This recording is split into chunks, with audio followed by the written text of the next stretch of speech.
चल चलते कोई बोलता नहीं है उन्हें ना। छोटे छोटे नुक्स निकालो बस। कोई बड़ी ड्यूटी छोड़ के चला जाए कोई दिक्कत नहीं है, छोटे छोटे नुक्स निकालो हर किसी में। बस वही करना है।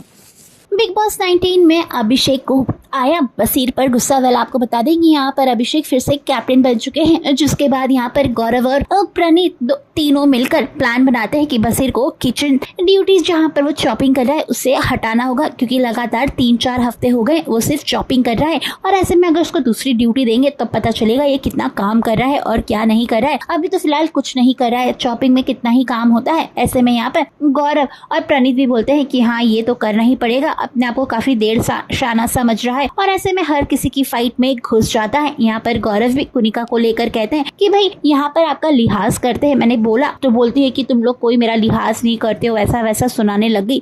अरे यहाँ पर अभिषेक अब अपनी कैप्टनसी जो बन चुके हैं तो फिर से अपना हुक्म चलाते हुए नजर आए।